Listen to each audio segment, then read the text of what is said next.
Pony Fantasy V, Exodus of the Void, by G.M. Blackjack.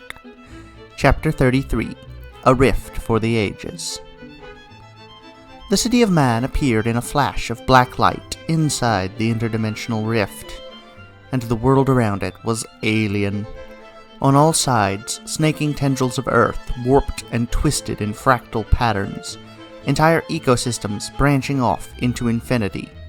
Forests, deserts, rivers, and mountains lined the tendrils, bringing the material of hundreds of planets close enough to jump back and forth between. The city of man wasted no time in deploying all ships and warriors who could survive in the air on their own power. But the warriors of light made no move, simply staring at the beautiful tendrils that spiraled off into the distance. Okay, I can't lie. This looks pretty awesome, Rainbow Dash said. It does indeed. The core is in that direction. How far, I cannot tell. No way to triangulate. It's not close. Twilight shrugged. Well, I suppose we need to get started. The entire area around them rumbled, vines shooting forth from the tendrils surrounding the city and attacking at all angles. The city itself glowed a bright blue and lit all the vines ablaze, preventing them from doing any damage. The rest of the ships began firing around, keeping the other vines from advancing. "That's no fun," a voice declared. "You need to let her attack you!" "They are trying to survive. We are trying to kill them. There's no need for it to be fun," another declared. Floating in the space between the tendrils were two beings, one that looked somewhat like a blue mare crossed with a Medusa. She hadn't stopped laughing despite the annoyed looks she was getting from her humanoid companion in quite the foresty get-up. They looked like they were about to introduce themselves to the armies. "Yeah, no," Twilight said, reaching into her new powers and summoning two giant cannons between her wings, which she teleported right behind the two enemies. "What the?" They were vaporized in a blast of white energy. Twilight smiled. "This is going to be easy." Suddenly, hundreds of copies of the creatures appeared, controlling their hair and the organic material from the tendrils. They roared in anger, wanting to avenge the other versions of themselves, attacking the city and the armies with all they had. Twilight recoiled at the sheer number of them. "And this is why we have armies," Rarity said. "Begin the push!" The city of man opened all weapons and began firing, working in tandem with the dragons, changelings, griffins, and pony armies. More and more were deployed as people realized the atmosphere was breathable. Swarms of changelings attacked a living forest here. Unicorns, alongside an ancient human soul cannon, worked to create an undodgeable laser attack, and dragons smashed and torched things left and right. The phoenix flew across the battlefield, resurrecting all those fallen soldiers on its side. One of the enemies screamed, "Hacks!" The tendrils of land began to burn, and the city of man accelerated towards the goal, the crystal core. None could see it, but the sensors were picking it up. They just had to arrive and battle through who knew how many enemies.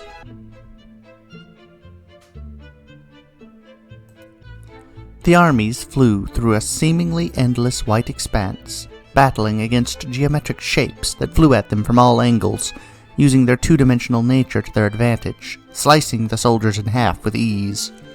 Their efforts were in vain, however, for Phoenix's power of resurrection trumped all the killing that occurred. Though some of the soldiers were starting to go a little crazy from all the dying and being revived, it wasn't a pleasant experience, to say the least. Among all the chaos, deep within the city of man, the blue unicorn guardian, Trixie, stood in her cell, terrified out of her mind. She was an unwilling combatant. She had never asked to be dragged into this war. She was just supposed to guard Flare, and that was it. There was nothing else to it. Oh, why did these things happen to her? She began to pace left and right, hyperventilating once again. She wondered what was attacking them this time. More plants? The stars themselves? Powerful apes that ate children? A bug man that drank people? Never in a million years would she have guessed a neon blue square. And, as it just so happened, a rather large one was attacking the city of man directly, spiraling towards it, avoiding all attacks tossed at it somehow. Rainbow Dash tried to hit it with a flare, but the explosive spell somehow passed right through it. The square spiraled towards the city of man and passed right into it before shattering. The structural damage was minimal and repaired rather quickly, but an important power conduit had been severed. The magical locks on Trixie's door vanished without the needed power. Trixie blinked. Then she used her magic to open the door. There were no guards attending her cell right now. She was able to escape. No matter that there was nowhere to escape to in this void, she just needed to get out of that cell.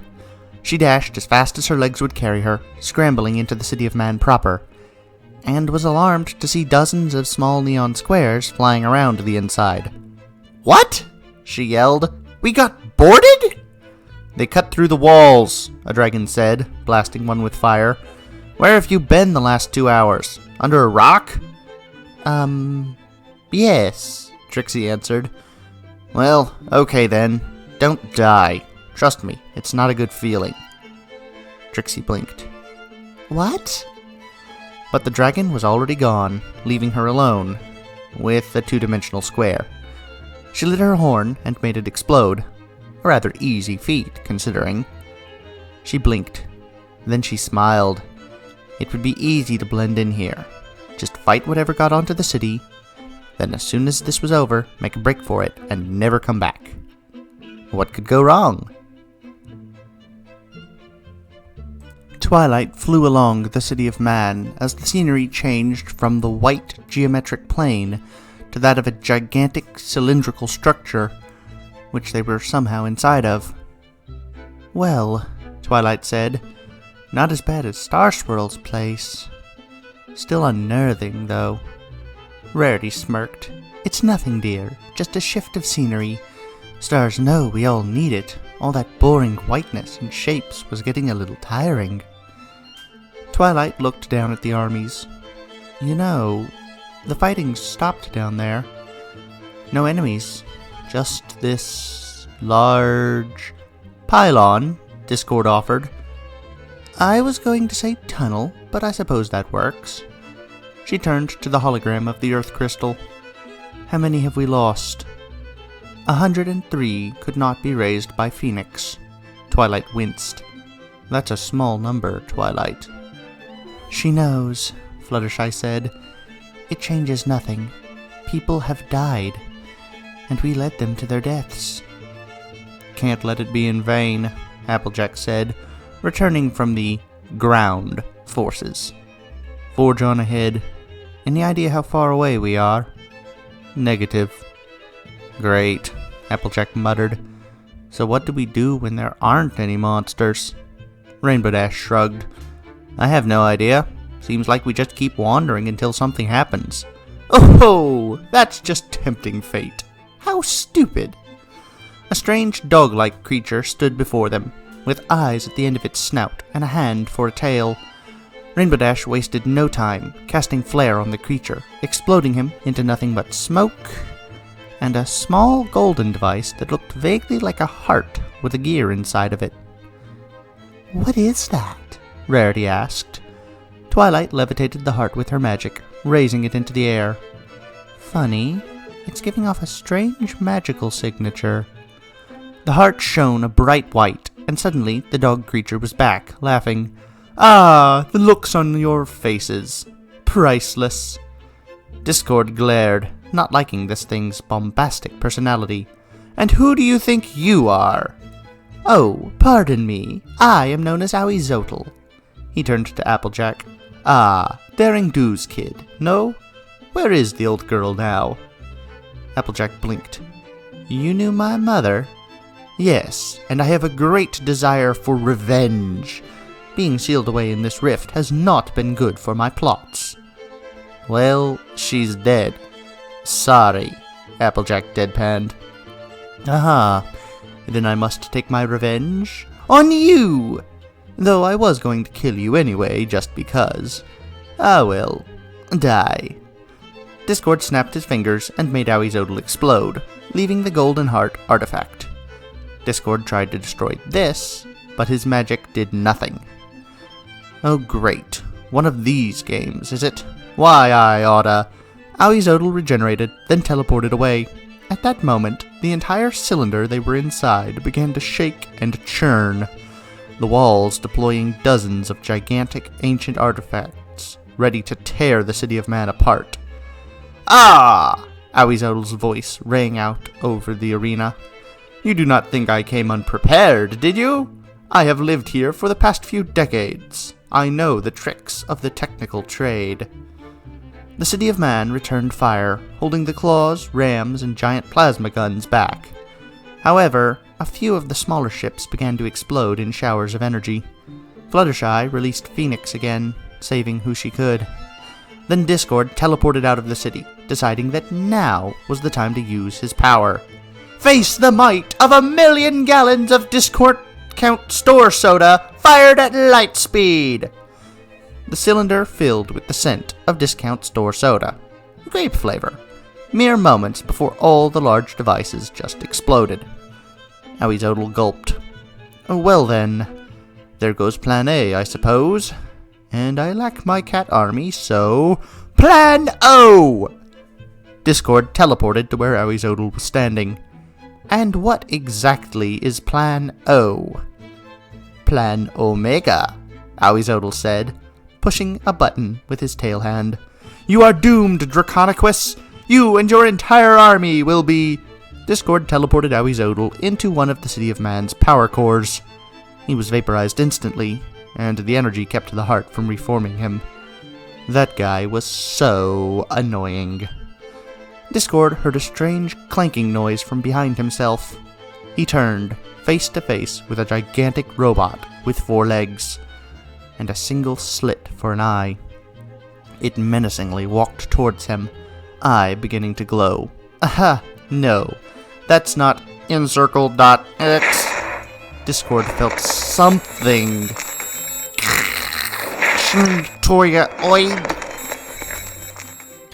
Twilight looked at the core schematics. Okay, how did we get his heart in there again? Unknown. Someone had to teleport him in there. But it took us several minutes to even get to the control room with all those turrets. What did that? Perhaps another being of the rift. It matters not. Owizodle is trapped within our energy core. I will determine how to destroy the Golden Heart momentarily, but be on guard for whatever did this. Rarity shook her head, something eating at the back of her mind. I can't help but feel that something's off about this. Applejack shrugged. We all do. No, I mean, something's really wrong. You worry too much, Rares, Rainbow Dash said, chuckling. Did you just call me Rares? Yep. Rarity was silent. Then she shrugged. Maybe she was being a bit too nervous. She looked up out of the city. The scenery had changed again. It was a strange, mismatched sky of night and day. This looks a lot like the human village. It is, Fluttershy said, pointing down. Right there. I see the buildings. Something's off, though. Stop the city, Twilight said. We're going to investigate this. The Warriors of Light descended down to the surface, discovering one thing. The town was frozen in time. The humans weren't moving, the trees weren't blowing, and there were leaves just suspended in midair. Freaky, Rainbow Dash observed. This is probably why they're stuck in the town, Twilight mused. Part of it is stuck in the rift. Could we free them from here? Fluttershy asked. I don't know, Twilight said, but we can try. Let's look around. Hour maximum. We can't stay too long. Back in the City of Man, Trixie made her way to the edge. She looked at the peaceful, frozen city. This looked like as good of a place to get off as any she had seen. She enveloped herself in magic and jumped. She had not mastered self-levitation and fell to the ground, though at a slow enough rate that she avoided breaking any of her bones. "Ow!" she muttered, picking herself up and trotting towards the town, being careful not to be seen. She crawled behind a building, making sure the Warriors of Light were far out of reach before she entered one. She found herself in a library, books lining all the shelves. She looked around, mildly curious, wondering what magics could be found in this human place. She heard the door creak behind herself. She quickly ducked behind a bookshelf, trembling. She saw Twilight sparkle into the room. "Now let's see, what have we here?" Trixie took a step back, knocking over a pot. Twilight looked up in alarm. "Who's there? Rainbow Dash?" Trixie looked at the pot she knocked over with a death glare. "Why did it—" Whoa! Behind the pot was a rather obvious secret passage. It was dark, ominous, and cramped. She would only go in there if her life depended on it. "Who's there?" Twilight called again. Trixie leapt into the secret tunnel and began to crawl as fast as her hooves would carry her, scrambling and panting heavily. "Hey!" Twilight said from behind. "Get back here!" Trixie started moving forwards faster, coming out the other end in a matter of seconds. She found herself in a windowless chamber, in the center of which was a book and a strange reddish-black amulet. Entranced, she walked towards the two objects. "The Alicorn Amulet," she read, absent-mindedly putting it around her neck. She paid the rush of power no mind and kept reading the book. It described the power of the amulet, but that part was largely scribbled out with some red substance. On the opposite page was a piece of writing titled, "The Greatest Terrors." Trixie read aloud without thinking. "Beware Midnight and Omega, for they are the strongest of the Void's inhabitants. One has the power of the stars at her back, the other built to defy the rules." Trixie blinked. "What?" "I'd like to know that too," Twilight said. Trixie screamed. "Calm down, I'm not mad," she smiled. "I'm just curious who you are." No pony that you'd know. Nope, not me. I'm—" A voice entered her mind from the amulet. "Beware, it comes!" "What comes?" she said, her eyes flashing red, ready to use the power of darkness to overcome the enemy. She saw a flash of chrome and lit her horn, ready to destroy it with a powerful explosion. "What the—" Twilight began. "Encircle.x." Trixie let loose an explosion and felt some knock disnoid adoid. Twilight landed in Rainbow Dash's hooves. "Something exploded," she said. Rainbow Dash looked over at the ruined building. "No kidding. What happened?" Twilight shook her head. "I have no idea. I was in the library, and then I was here." She bit her lip. Rarity shuddered. "Something wrong." Applejack frowned. "We should get out of here. Enough of this. We've got a job to do." A realm made entirely of fish. It was exactly what it sounded like. "So," Rarity said, "the fish are harmless." "Yes," Twilight said. "And they are nearly infinite." "Yes." "And they have just the perfect special frequent whatever to pass right through the walls and hit us?" Slap. "Yes," Twilight said, peeling a fish off her face. "I hate this place." "Same," Twilight agreed. The entire fish realm began to shake. "Nothing!" "Oh dear," Rainbow Dash face hooved. "I can already tell this is going to be a fun fight." "Can stop!" Fluttershy sighed. "Maybe the loud booming voice will be friendly?" "The Smooze!" "Nope," Applejack said. "Giant slime monster." The city of man and the large purple girth of the Smooze collided in a battle the Smooze quickly regretted. As it turned out, slime monsters were generally flammable. From a distance, sitting atop a shark, Omega watched, observing, waiting, analyzing, preparing the perfect assault. These invaders would fall, and then they would never have existed in the first place. Well then, that's rather ominous. One of those types. I don't see them very often, but I've seen a few. I'll leave a link in the description to another tale involving such things. And a third. They're good stories. Anyway, thank you for listening, and I hope you all come back to the Circle.x.